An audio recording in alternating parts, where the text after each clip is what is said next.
So, this is our first session, real proper session of this retreat, in which we're looking at these four areas of, first of all, awake, and then stable, and then secure, and then destined to make it. So, all of that implies that you are mostly asleep, quite unstable, rather insecure, and thinking that you might not make it. And so this is very important to take up, I think, because what I was thinking is that definitely the awareness people have at the moment is this climate change drama. And what does climate change mean if you are a BK? Because it means something very different if you're not a BK. If you're not a BK, you have two possibilities. Either you think there is climate change or you think that it's a hoax. And what we have learned in our studies is that we're in a period of very rapid, irreversible change. And so anything you might want to do to delay or stop or reverse the change is a waste of time and energy, because it is irreversible and it is accelerating.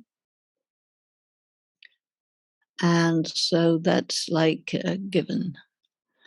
And then the next thing to do is to think about, okay, that being the case, what is required?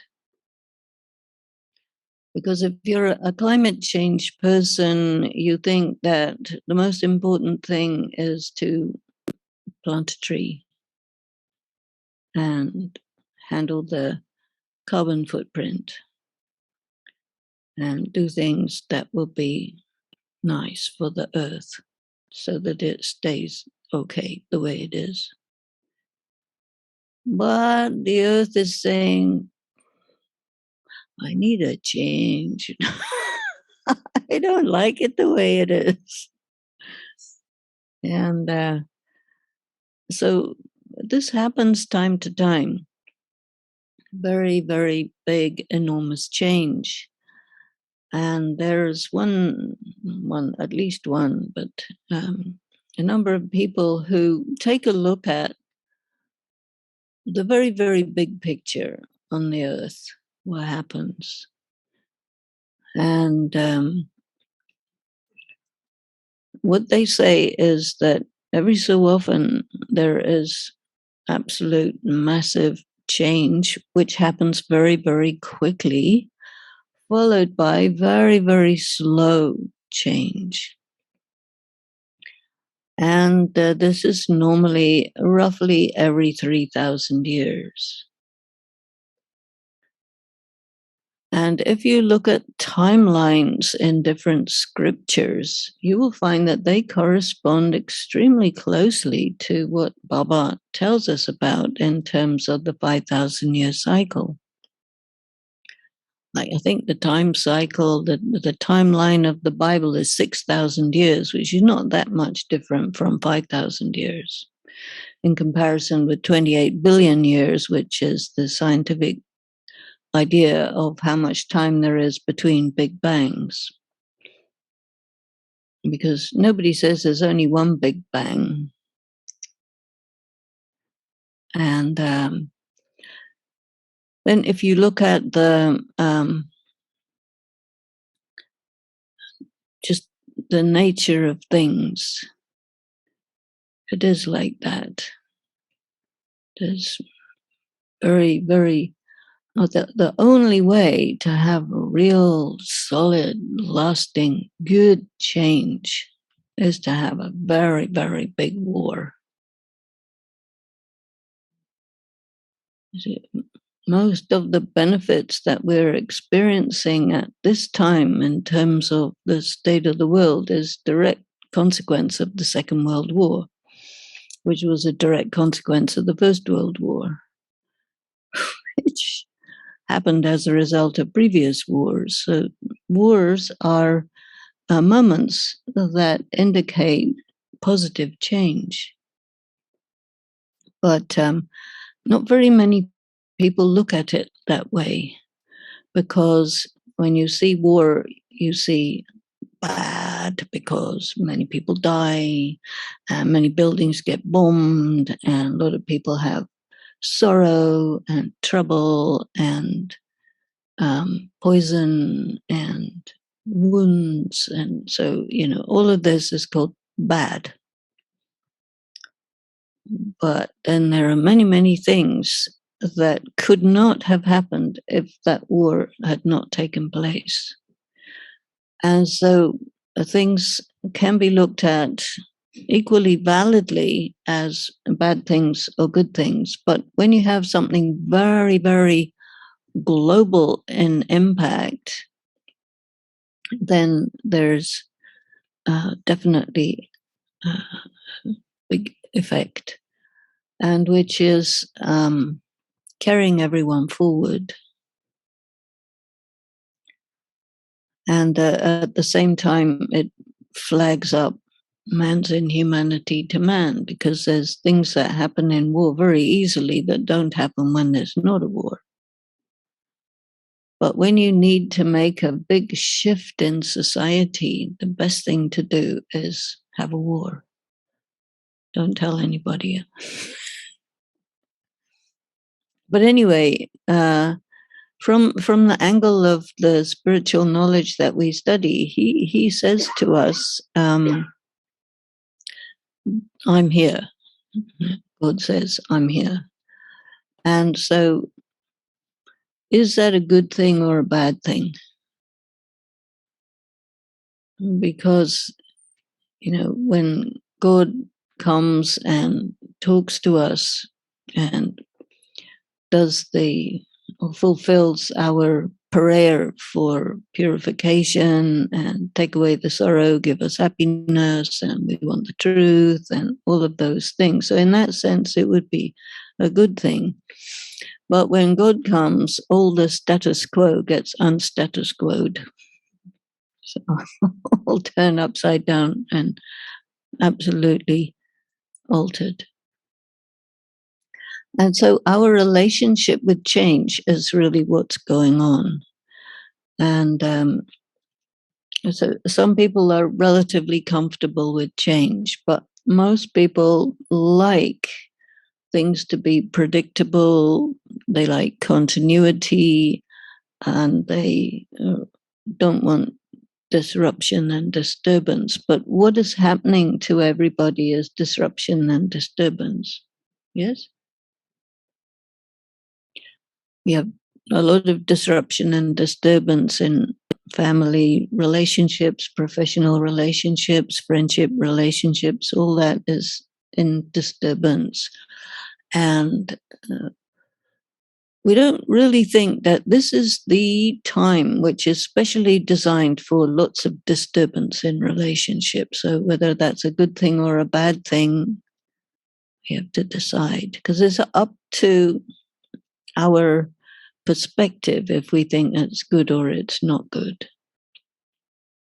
But if you don't have a very big disruption in relationships, you will never become free, independent, and assertive, will you? Right? Yes or no? I think so, yeah. And then we also have a lot of problem with the body, right? He gets old, number one. This is also unfortunate. It's one of those things. You can't actually reverse time. We try very hard, but there is a natural thing called deterioration. That's the way it goes. And then we also have a very, very large human population, which means that the strain on the resources is very big. And so there are some people who say the problem is population. Let's do some ethnic cleansing. And then everybody else says, no, no, no, no, no, you can't do that. So, and then BK say, well, let's all be celibate. Oh, no, no, no, no, we can't have that. That's a very good way to reduce the population, you know. And then the people who leave their bodies say, no, no, no, you can't do that because we don't have anywhere to go. So that's another problem.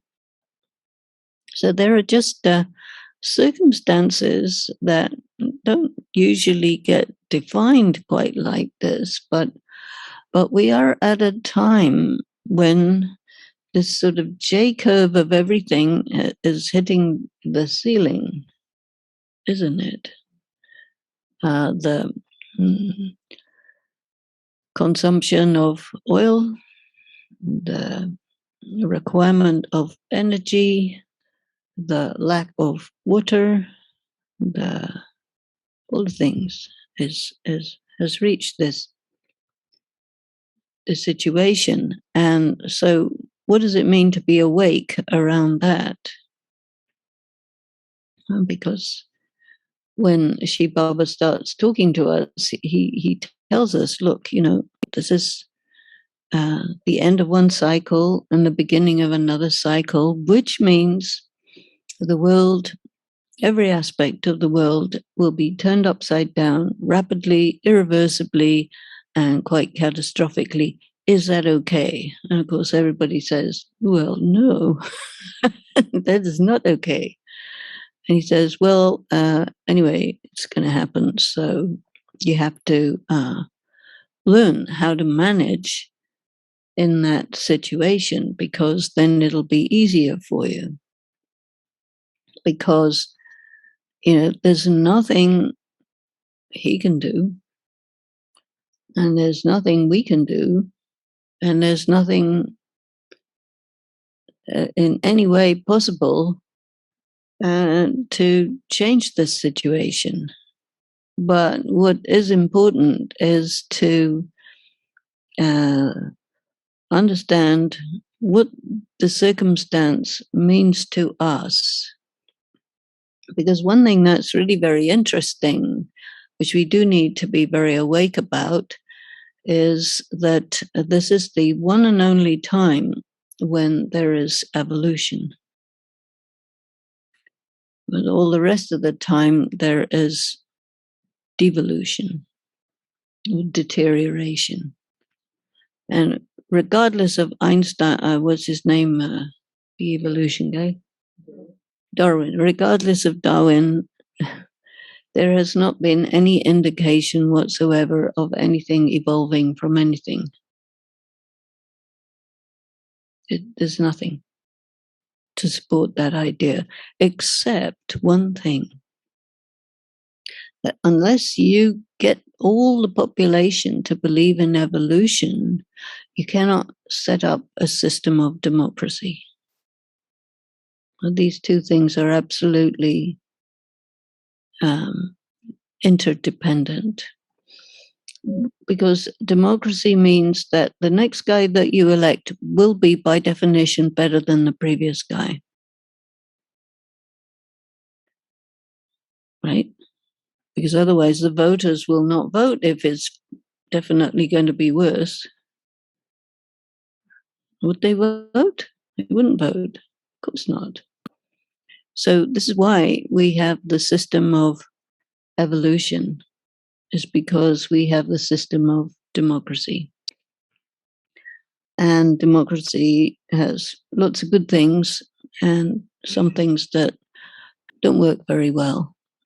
But that's not the subject. the point is that we have this really short period of the cycle, which we call the confluence age, where we need to be awake. Because if we are awake, then we can take advantage of the period of evolution and we can evolve. And if we are not awake, then we will not evolve. And this is because the confluence age is superimposed on the Iron Age. And so, from the angle of being awake or asleep, if we are soul conscious, that's called awake. And when you slip into body consciousness, that's called asleep. And it's also, or there's also this expression that if you're awake and then you go back to sleep again, that's called dead. You're dead. Now, that sounds a bit extreme, but that expression comes up. If you leave the process of evolution, then effectively you're dead because you go down. And so we're in this very tricky situation where it's rather a lot of work to remain awake and very normal to fall asleep. And it requires us to be very creative and very subtle to handle two opposing, we can always call them time zones, because the time zone of the Iron Age is going down and the time zone of the confluence age is going up, which means that we are basically in a sort of a roller coaster. Do you like roller coaster rides? So if you like, that's good, because then when it goes up and down like this, you enjoy. Otherwise, you say, what's happening? But yeah, because it's not possible for a soul to remain soul conscious easily or for a very long time, because you need a lot of energy to do that. So it is said you need energy to get energy. And when you're soul conscious, then you're in the same dimension where Shiv Baba is. So then you can draw energy from him. But if you become body conscious, then you're in the dimension of Ravan, which is materialism, which means that you are very totally impacted by sense perception. And all of this drains your energy. So there are moments where you take energy and a lot of moments where you lose energy. And when you're losing energy, it's very difficult to manage circumstances in comparison with when you're in your power or you're having your energy. So there are two types of energy. One is energy power, and there's another type of energy which, Baba says to us, would you please sit on your seat of self-respect, or which I call self-honor. And when you are soul conscious, you can stay on your seat of self-honor, and then you can respond to circumstances from a state of being self-empowered. You're in your power, you have your virtues and powers and wisdom and everything at your disposal, and then you are not able to be manipulated because you're awake and you know the games, because the confluence age is the age of games, which is specially designed to make you crazy and disempower you. You may have noticed. And so when we are asleep, we miss the signals. And when we are awake, we catch it and we do something about it. And one part of the game that goes on is to get a person to doubt themselves and to doubt their ability to catch the signals and to doubt the signals. And then you can be manipulated by circumstances, people, the system, whatever you want to call it, but it keeps you under. And so we want to be awake and with it. But everything is conspiring to prevent that. And then Baba says, do it anyway. And the thing is, it takes a lot of energy to do that. And the sources of energy that I think we have are, first of all, is the knowledge, because the knowledge is like food. And when you are hungry or starving, it really takes away your energy physically. But if you have the energy of the food of knowledge, it is like a very good boost to keep you in your awakened, aware, enlightened state. So the knowledge and really this churning process of the knowledge is important, because then you know how Baba talks about the churning process, that, you know, the basic ingredients is grass. And if you sit and eat grass, that's what starving people do. They eat grass. But that's all there is, if there's any grass. But anyway, if you're a cow, it's good because cows like grass. So a sacred cow means the people who chew on this grass and who take it through all the processes of getting it to be milk and butter and ghee. And so we need to be feeding ourselves on this ghee, because as you heard from the ceremony of Diwali and all the explanations, this ghee is what keeps the flame alight. That means that the base of yoga is the oil of knowledge. And if you light your flame and you don't keep putting more oil in, your flame will go out. And that's the way it goes. So this first power, I think, is this power of knowledge. And then why you have to have a flame being lit, because you need light. You need the power of yoga, because when you are connected with Shiv Baba, you're pulling energy in. So you need the knowledge to light up, and you need to light up to pull the energy. And then you also need another energy, which is pure karma. There's also an energy.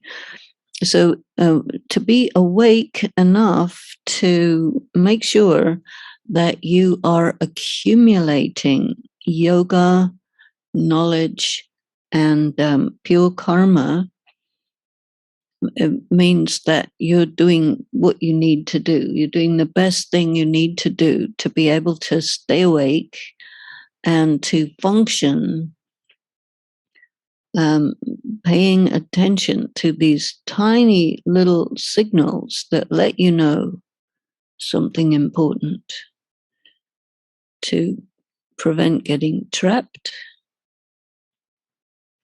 Because once you get trapped, you panic and you're toast, you know, someone will eat you. So don't want to get trapped. And how we get trapped is by bait. And, you know, if you want to trap a mouse, you put the cheese inside the cage and he goes in and boom, and he's trapped. Or sometimes it looks like cheese, but really is poison and he dies. So all of these are metaphors for things that happen in life where there is some bait which you go for because you didn't recognize that it's not what it seems to be. So there are people who, when you meet them and they start telling you how wonderful, marvelous, and fantastic they are, right? Have you met people like that? So why is it necessary to do that? Probably because they're not. If you go for it, then that's a trap. Because if somebody is what they are, like transparent, you don't need to say, oh, I am so wonderful, marvelous, and fantastic, by the way, in case you hadn't noticed. You know? So it's a signal. You raise a red flag and say, okay, that's interesting. I'll see for myself. And then there's people who say, oh, if you come along with me, I can give you this and this and this and this. And it's called bribery and corruption. So that's also a trap, right? Have you had some people who do that? Oh. Anything that they say, if it's too good to be true, it isn't true. So you know that one. And there's this wonderful story in India that is a wonderful metaphor for this problem. Because even if you know, you get trapped anyway. And the story is of this person who had parrots, and he wanted to go somewhere for some reason. I forgot what it was said in the story, but he was told that, you know, if you go and leave your parrots, the hunter will come and get them. And so you have to do something about your parrots. So he said, okay, well, my parrots are very intelligent because they know how to talk. And so I'll teach them so they'll protect themselves. And I'll tell them, okay, the hunter will come. The hunter will come. You know, he'll spread his net. He'll spread his net. He'll put, you know, some goodies on it. He'll put goodies on it. But we won't fly into the net. We won't fly into the net. Okay, you got the message, you got the lesson. Oh, yes, yes, we got the lesson. And so off he went. The hunter came, spread his net, put the things, and they all went in and got trapped. So this is the problem, that being asleep is knowing better and doing it anyway. That's called being asleep. So that doesn't work. That's not awake. So just knowing the knowledge theoretically doesn't mean you're awake, doesn't mean you're enlightened. It just means parrot. And parrot is okay, but susceptible to getting trapped. So then we have to really come in circumstances of test, many types of circumstances of test, so that we can become experienced in being awake. Because when you get trapped, then you have to get out of the trap. That takes time and energy. In the meantime, you're not accumulating the knowledge, the yoga, and the pure karma because you're in a trap, so you can't function so well. So that's called, sometimes Baba says that's called getting knocked unconscious by Ravan, you know, because you go for some little goodie that makes it seem like this is a good idea. And the key to being free is to know how to stay free. And Daddy Yankee used to say, it's easy to get free, but it's not easy to stay free. It's easy to get rid of someone, but it's not easy to develop yourself in such a way that you can handle whether somebody's there or not there. You know? And so, although we do advertise this as Easy Raj Yoga, don't be fooled by this word Easy Raj Yoga, because it's very, you can say easy when you know how, like everything else, but it requires a lot of skill to be in the Iron Age and in the confluence age, because they are coexisting. And so the Iron Age refers to the patterns in your soul. There are patterns or sanskaras, and these patterns are correspond to the Iron Age. You can look at your soul: golden, silver, copper, iron. The gold part has different patterns, and the silver part has again different patterns. The copper part has different patterns, and the iron part has different patterns. And in the confluence age, you want to change your patterns from Iron Age patterns to Golden Age patterns. And you've seen a kaleidoscope, right? And you turn it and it keeps changing the patterns. And so you can even consider that your soul is like a kaleidoscope, which is just going in one direction. And when it's finished all the changes of patterns, it has to go back to the beginning again. So the confluence age is that what I call evolution, where you're going from this total chaos to this beautiful symmetry of color and form and fragrance and everything that is the sign of the golden age sanskaras, which Baba calls Sato Pradhan. And it all begins in the intellect. So the intellect is your capacity for coherent, logical thought. And the Iron Age is all about how to fool people into having incoherent, illogical thought while thinking that it's coherent and logical. That's the Iron Age. And I think this is why all the conspiracy theories are so prevalent at the moment, because people are sure that the kind of information that you get from official sources is suspect. Of course, it's suspect. But then the other kind of information that you get from unofficial sources is also suspect. So to find out what's real is quite difficult. And so you have to go with your own intuition.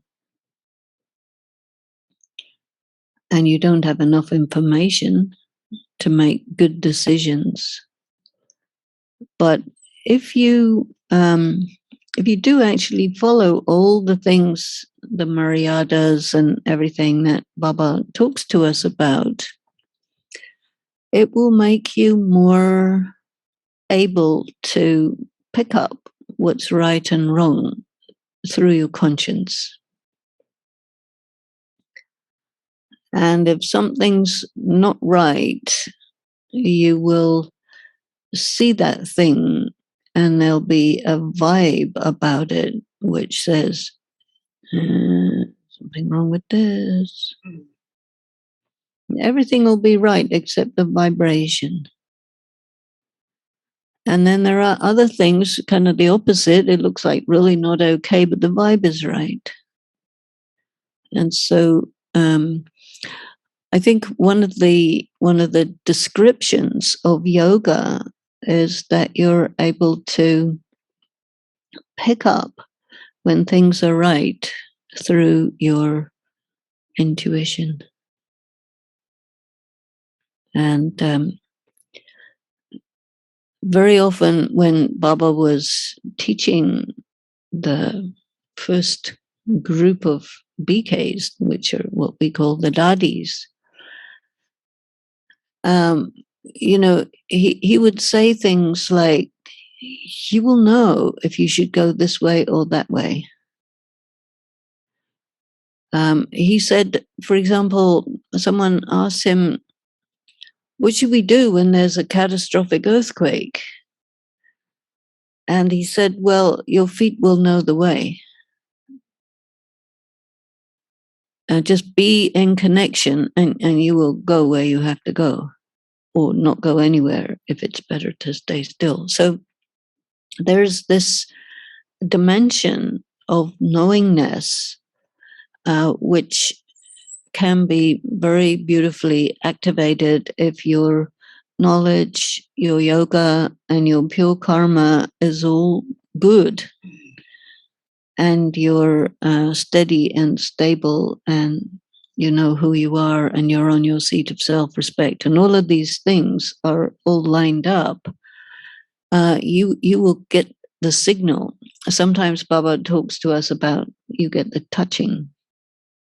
He touches you. Okay, yes, do this now.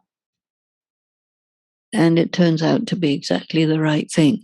But it's really easy for someone who's off in la la land to get a whole bunch of touchings, which are totally the wrong thing. So you need to know the difference between being really connected or being off in a mental health problem, because those things look the same. And it's sometimes said that it's very difficult to distinguish between a mystic and somebody who's totally insane. But you have to be able to distinguish. And this is why the instrument for this is conscience. You see? And so being awake to me is also connected with having a very good quality conscience. And one of the things that happens to people is a rusty conscience, or a conscience that don't talk to you anymore because you didn't listen for so often. It says, okay, I'm not talking to you, this is not worth it. And so it's very important to act according to your conscience, because that is a way of, sharpening it so that it lets you know. And there are many, many times when the forces around you put you in a very awkward situation where you are obligated to go against your conscience. And if you don't go against your conscience, then there will be a very severe price to pay. Have you experienced that? And if you follow your conscience anyway, and you happen to be very, very spiritually wealthy, then you pay the price and you keep a good conscience. And this is actually better, but you have to be courageous to do that. Because you may be afraid of the threats, because there are threats. And if you're not afraid of the threats and you stick with your conscience, then that's very good. But there's always a risk. It's very important. A person who's awake has to be willing and prepared to take risk. Is that okay? Because sleeping people, they don't have to take risks. They're asleep, whatever happens when they wake up, they may be dead already or whatever. But the difficulty for many people is this thing which Baba calls the power to face. You have to face yourself. You have to face the truth. You have to face the fact that you got into a trap, because this is the Ramayana. This is Sita, the story of Sita. And there's a problem with Sita. You know the story of Sita? I remind you of it. The story of Sita is that she saw a nice deer who had a nice golden coat, and she wanted that for herself. And this symbolic just doesn't mean that she wanted to kill a deer and take the coat. That's not really what a deity does, but it's symbolic of like a higher position, symbolic of extra honor. Sometimes in Gyan, Baba talks about name and fame. This is what Sita was interested in. And the metaphor for it is this golden jacket made from a deer. And the deer was Maya. And she knew it was Maya. And Ram knew it was Maya anyway. They all knew. And they did it anyway.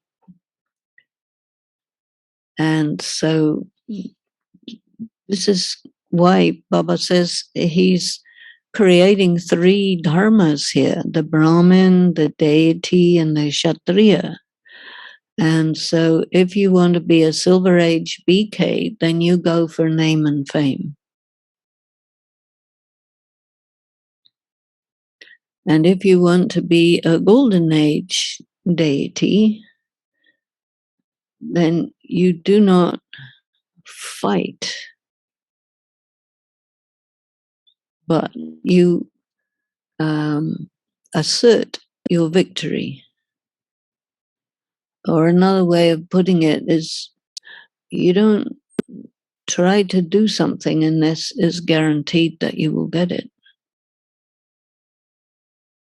And that means no desires.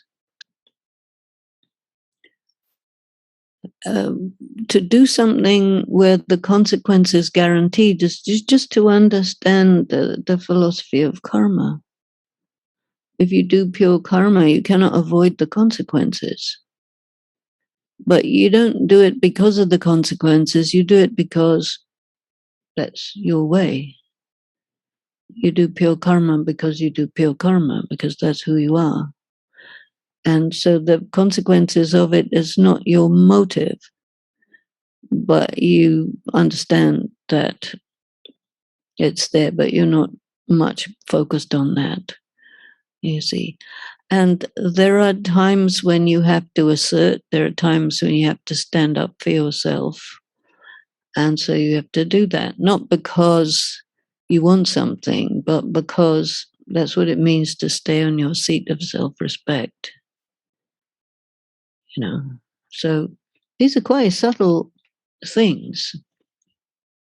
And you could say that the Sita, who does anyway what she knows not to do, is a Silver Age person, because why do you do that? Because you're asleep. Because if you know it's Maya and you know the consequences and you do it anyway, what kind of awake is that? That's asleep, isn't it? And then there's all the story that happens afterwards.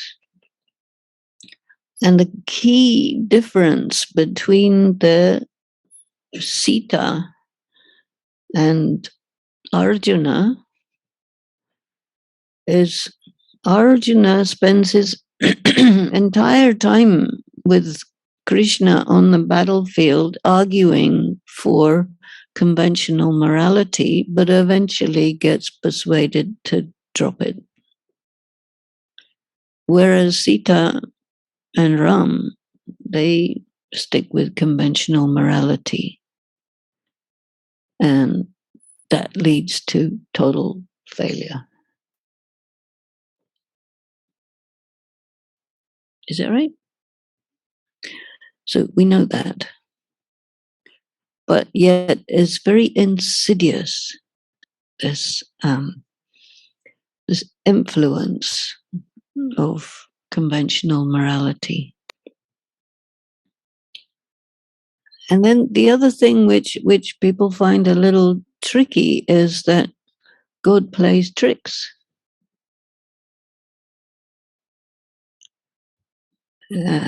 It's the word chaturai, turns things around, and I didn't do anything, but he did.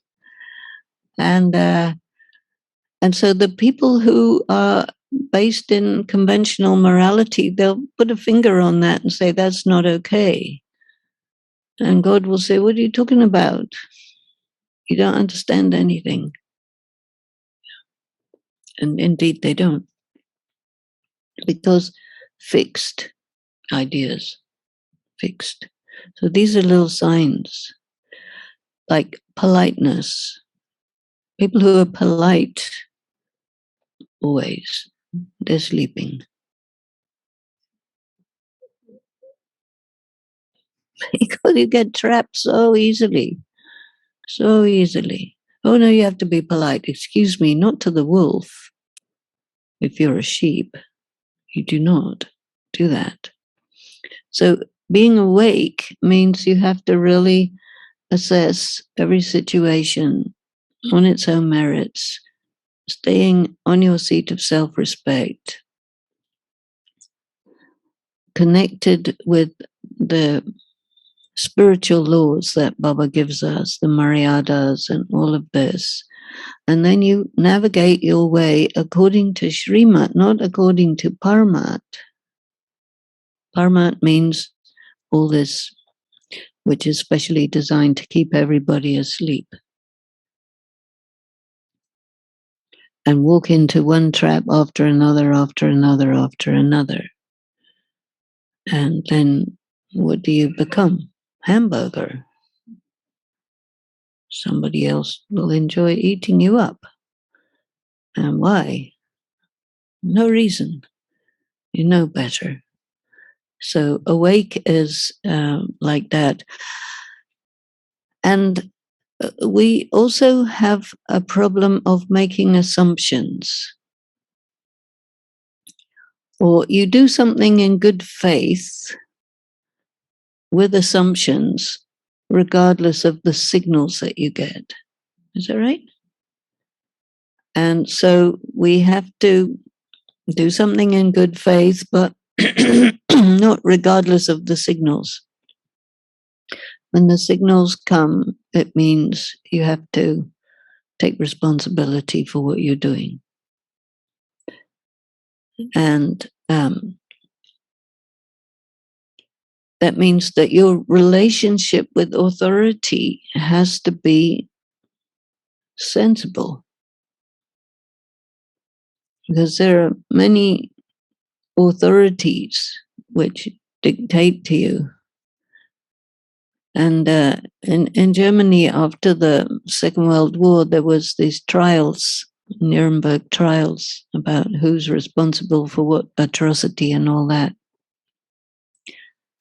And, it came down to a situation where the military people have to follow orders. But when you follow orders that go against a higher order, then you don't have to follow orders. But then you'll get shot. So what's better? And there were many people in that situation during the wartime who committed suicide rather than follow those orders. Many. I checked it fairly recently. And there was some situation where you get here in the United States, sometimes the president may say, I'm going to shoot somebody with my nuclear bombs, and the generals say, I'm sorry, even if you have full power, but we will say, not a good idea. They do that. They have done that. And so, so you have to be ready to draw these lines which clarify that you're awake, because otherwise you are devolving responsibility, but you have responsibility. So this is moral philosophy. And it is very important in the confluence age to work with these situations and things and actually do the right thing. You see, and the order that God gave to Arjun in Gita is you have to kill the badness in the person without killing the person. And you can't kill the person anyway, so kill them. And Arjuna said, what? How do I do that? But that was what he had to do, right? And so you need to have this eye sufficiently awake to be able to notice any moment where someone or even yourself is operating on the basis of the evil within, which is not the same thing as the person themselves. That means you're making a distinction between the person and their behavior. And in language, they say if a person steals something, they say this person is a thief. And actually, this approach to things would say, no, this person is a soul and they did this. So what you do is not what you are. That's important. And so, you can say to somebody, okay, I love you, I honor you, I respect you, but I don't accept what you're doing. And consequently, the consequence of what you're doing in our relationship is have a nice day. Because you can't behave like that with me. I'm Shanti. You see what I'm saying? But I don't have anything against you. Just sort out your behavior. Otherwise, see you later. So it's very, very useful to distinguish between a person and their behavior. Because the behavior is your karma. It's what you do. And why do you do what you do? Is because of your internal wounds, which everybody has plenty of. But the way our culture, our moral culture functions is to classify a person as what they did. And that is actually morally reprehensible. But nobody thinks about that, you see, because they're sleeping. So if you're awake, you will make this distinction. Even when you're listening to the Murli, you have to be awake. And very often Baba says, first, sweet children, be soul conscious and then listen. Because if you're not soul conscious and you listen, you will hear something else. So why do we sit down and meditate for some time before anything, talking or anything? Is it to establish the self in soul consciousness and listen to what's coming, knowing this is coming from God. He's talking to me, the soul, and he's not talking to me, the body. He's talking to the soul. And he's talking about the philosophy of karma, He's talking about confluence aged evolution of the soul in the context of karmic accounts, a set of moral principles that are not very moral or very principled, which you have to be clear about. And so all of this is a continuous polishing of the diamond, which is the intellect, you see. And if you're asleep, the polishing won't happen. And if you're coming at it from the angle of body consciousness, you won't hear what he's saying because it won't touch the soul. So it is important to make oneself awake on this level to really actually evolve, because otherwise, like, nothing will happen. And if you are in this practice without that, then you can't really sustain it. You wouldn't get very far. It would become boring. You would say, oh, this is repetitive, and you fall away. But when you really do the work, which is hard work, you see, because your intellect is a muscle. Your conscience is also like a muscle. And if it's not working and you suddenly give it work to do, it'll say, oh, you can't do this. It's too hard. And so daily dealing with this is a very good way to get that muscle going and stay clear and pick up the signals and say, okay, yes, got it. But then the problem with that is you're on your own. So that becomes also a question to ask yourself. Is it okay to be on your own? You're with everybody, no doubt, but if you don't go along with certain things, which you shouldn't go along with, then you're on your own. And it's quite difficult for people to be willing to be on their own. But if you are willing to be on your own, you keep a clear conscience, and it does command people's respect because they get it. They might not get it right away, but they get it, that you will not compromise your soul for any reason. And so then they say, oh, trust this person. So that's awake.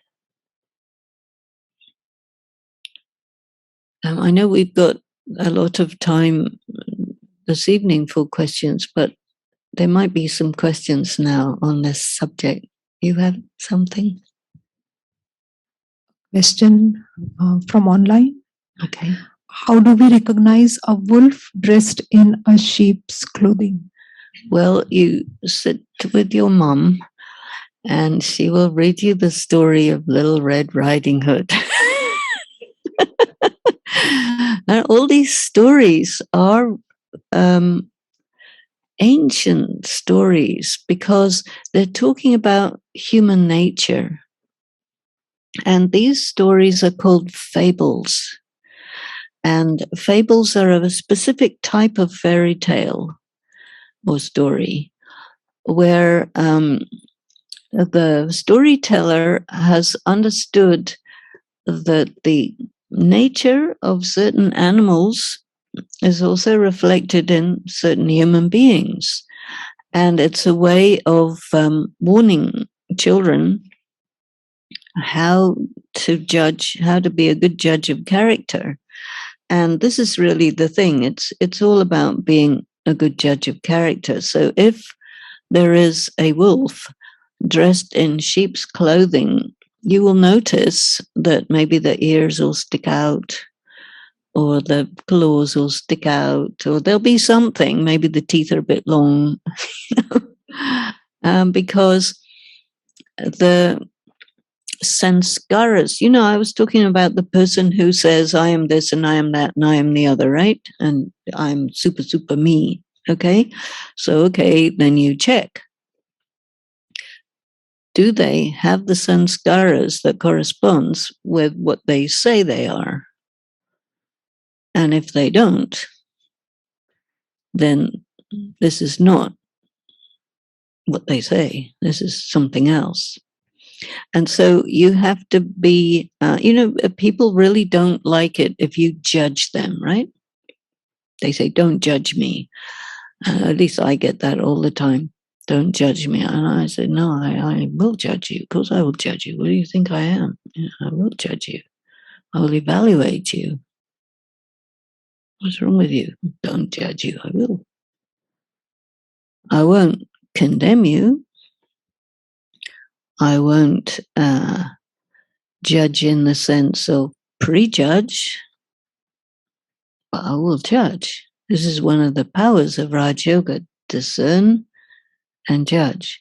So you have to discern, hey, this sheep, and not looking like a full proper sheep, or maybe looking like a sheep, but certainly not acting like a sheep, you know? So you try out a few behaviors and see, is this really a sheep? And you find that there's something wrong with this sheep, you know? It's just got a very long snout. And then you know that this is someone who is trying to deceive you and who is trying to capture you. And so then you get taken for a ride. And that human relationships are not, everybody is, you can't say, oh, the soul is so beautiful, and then you get eaten up by a wolf and saying, the pure soul is so beautiful, even if it's got a wolf's face, it's really a beautiful soul. That means you're a stupid idiot, So don't be that. We had a situation, a real life situation, which was a fatal flaw of discernment and judgment. And there was 3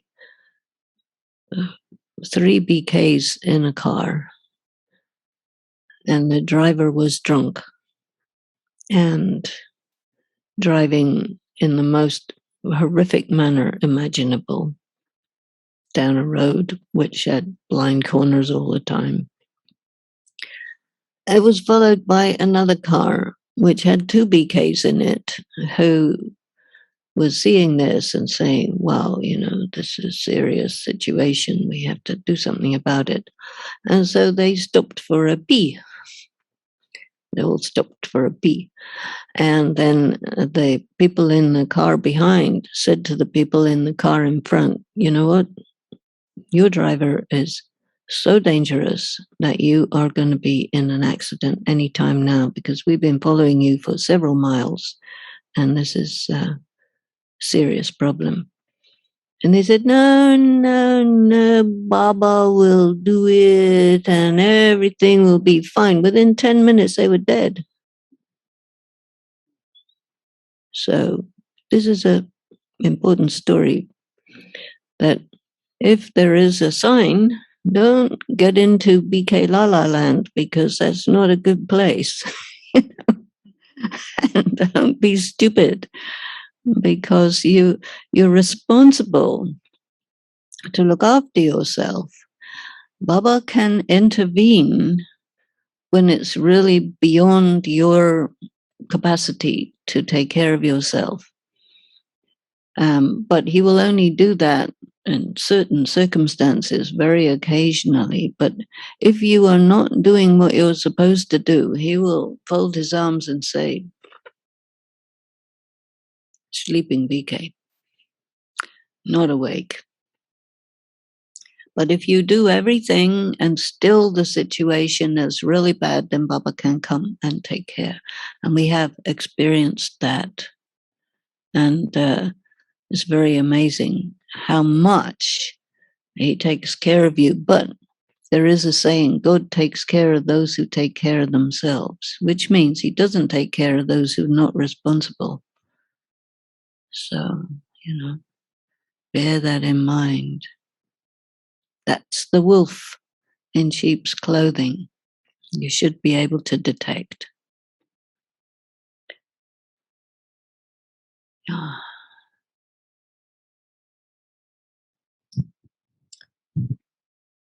Someone wants to know a little bit more about sanskar.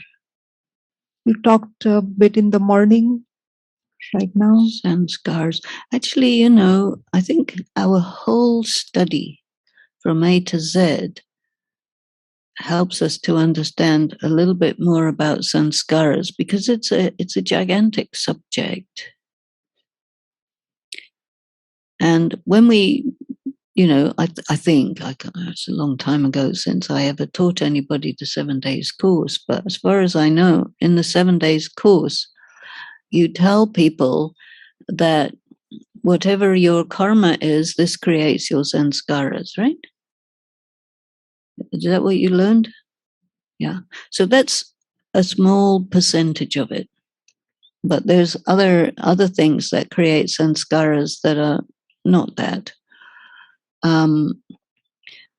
One thing about sanskaras is the way you are raised that creates your sanskaras. So that's not necessarily you doing something, but the way you are raised that creates sanskaras.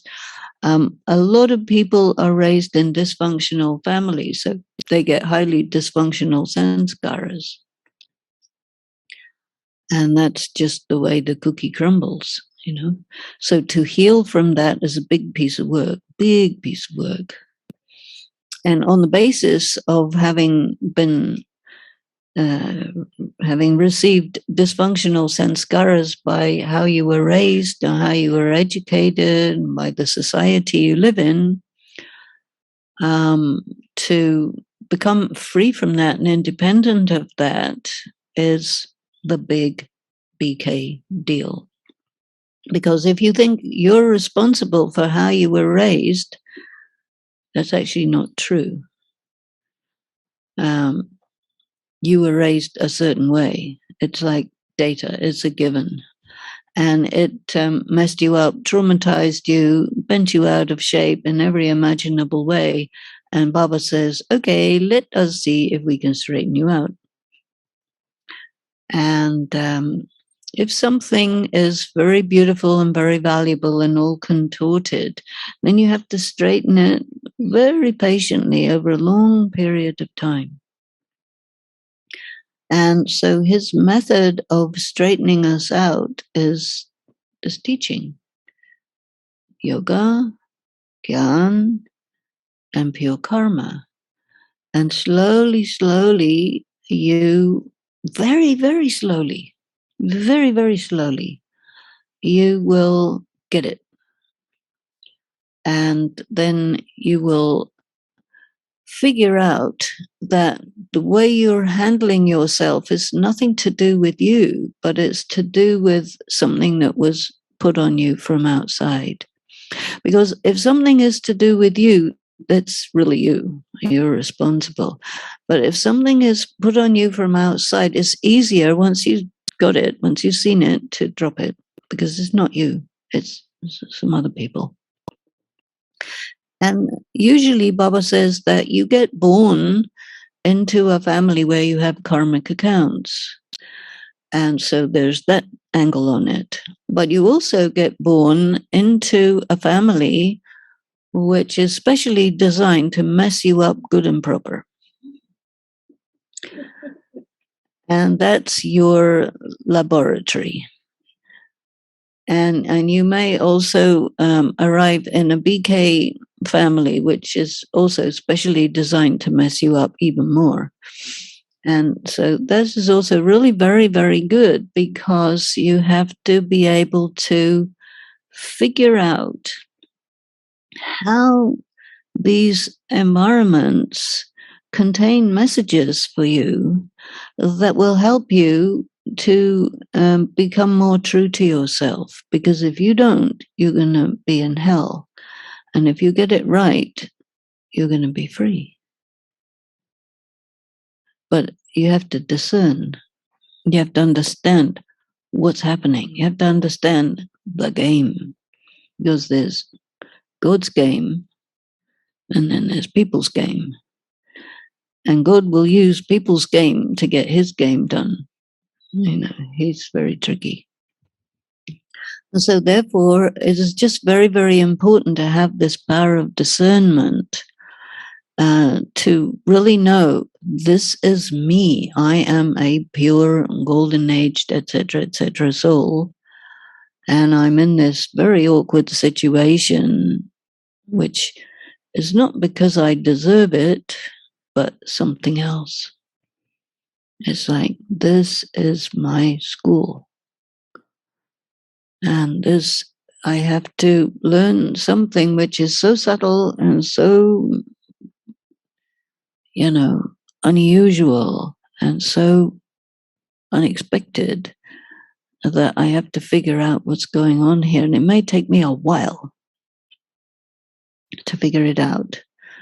And you may have a lot of incidents, all of which add up to something. And then you can see that it's about dropping a sanskara that you picked up in good faith, but it wasn't a good one. And it sometimes has to do with letting yourself be taken advantage of, or sometimes it has to do with not asserting yourself and you need to assert yourself. Or sometimes it has to do with really doubting your value and you need to understand your value. And sometimes it's to do with you're completely under the influence of some authorities which are not right, and you're replicating that on other people, which is very not right, and you need to drop that. You know, so there are all sorts of, you know, patterns that we come in with, sanskaras. And sometimes he says, okay, you have original sanskaras. And when there is good yoga and you make contact with yourself, you find out the reality of who you are. And even if the whole world doesn't like that idea or doesn't want you to find out who you are or whatever the thing is, but you find out who you are anyway. And then you become that against all odds. And that this is also a kind of way of freeing yourself of certain patterns that are put on you.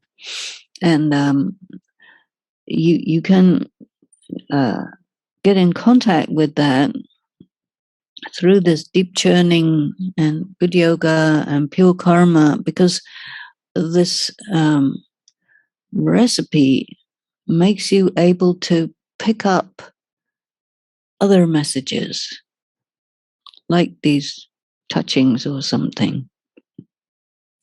And Baba will communicate to you if he really wants you to get the point. He has all kinds of ways to get you to get the point. And he will use things that are in the drama and he will get you to have a thought. Okay, so think of this situation because it corresponds to Shakespeare's Midsummer Night's Dream. Oh, really? So you have a look at the Midsummer Night's Dream. The light goes on, you get it, and you say, oh. Okay. And then you go to the next lesson. But, you know, some lessons take a while to learn. And this all connected with sanskaras. So we've been listening to some questions from online. I don't know if there are more or if there are some from here. There are more. Well, we have about 10 minutes before we have to stop, so we can take another one unless there's one here. You have one? Okay. Can we bring the microphone to Deborah? Just here in front of me.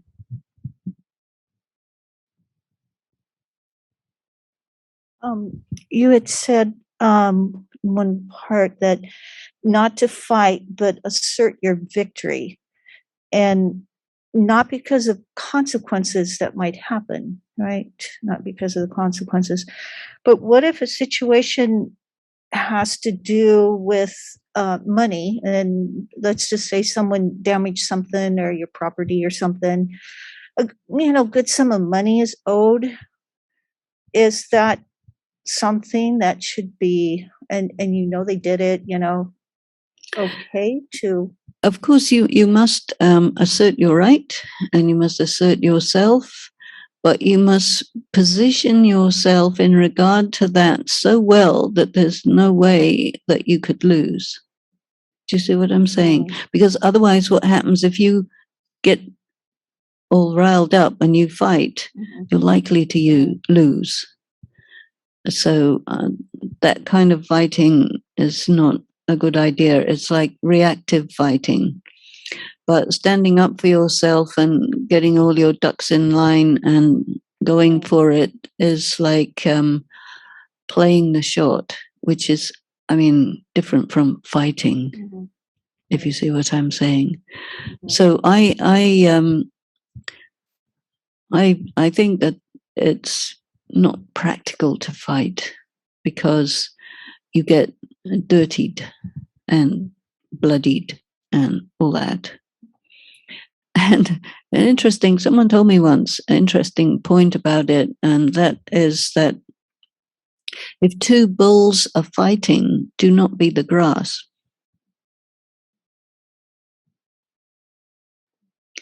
Because you get trampled on. So sometimes people just get in the crossfire because of thinking that what they are doing is right, but they're getting trampled on. So you have to be careful about that as well. I was just wondering, because it has to do with money, is that not right to stand up for your rights? No, you want money or whatever, you stand up for your rights. Absolutely. Gosh, I wish I had a better question, but I was going to ask you about the language of the eyes and how you can see somebody and they might be a really good actor, and they're trying to deceive you, but being so conscious is what I got. Well, you'll pick it up because you'll see the shifty eyes. Yeah. Yes, definitely. This is all about picking up subtle signals. Because when we're gross or we're caught up in our own stuff, you don't see what's there. Baba talks to us about this detachment a lot. And in detachment, you distance yourself from the situation. You can see the whole picture. You can pick up the signals. But the important thing is to validate your ability to pick up the signals, because so many people, they say, oh, I knew it, but I didn't do anything about it because of doubt of the self. And so we have to get across that self-doubt because you see, part of the messages of what I call the toxic conventional morality is, we were talking about it earlier today, I was telling everybody the problem lies in the manusmriti. You see, and what does the manusmriti say? It says the word purush refers to a man, and the opposite of a man is prakriti, and then that means prakriti is matter. That means men have souls and women don't. Excuse me, what kind of logic is that? There's a whole moral principle, a whole moral law, all built up on this incorrect processing of concepts. Because Purush means the spirit, and Prakriti means the body. So whether you're a man or a woman, you're a combination of soul and body, doesn't matter. what your bodily gender is, you see. So you can't build up a whole set of laws and principles based on a lack of basic understanding of the meaning of a word. And so many things are taken in that way, and they become like the prevailing social attitudes. And this is what makes people doubt the validity of their perception. Because when you're in contradiction, when your conscience says one thing and the prevailing social attitudes say another thing, you have very little support for your conscience and plenty of support from the prevailing social attitudes that force you to do something against your conscience to the convenience of the moral authorities who do not have your best interests in mind, but who pretend that they do. And so you have to get it. But the problem is, if you get it, you're on your own. And this is why it takes courage. I mean, what happens to whistleblowers? Shoot first and ask questions later, if you're still alive. So this is why you need to be able to catch the signs very early on, to stay out of getting trapped and keep yourself free, and notice who you can really trust and who you cannot trust. And that's just the way it is. And here we go back to the wolf in sheep's clothing. People who say, trust me, don't. Yes. Can you give the microphone? And this will need to be our last question.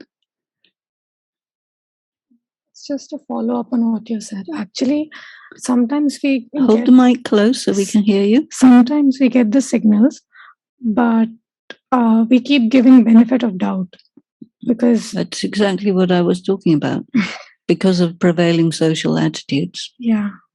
And so this is the problem. If you put yourself on the other side of the fence from the prevailing social attitudes, they will give you a hard time. And that's the price you pay, you know. It's very expensive to be a real person.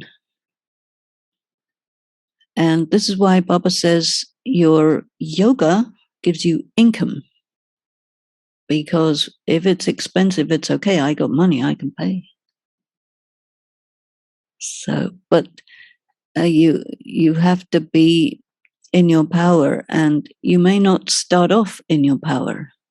And so you need to grow gently, slowly, naturally, and reach that point, because it doesn't make any sense to just put some red circles on your heart and say, okay, shoot now, I'm ready. No, that's not what we do. That's called being an idealist. And so we have to be realist and also real.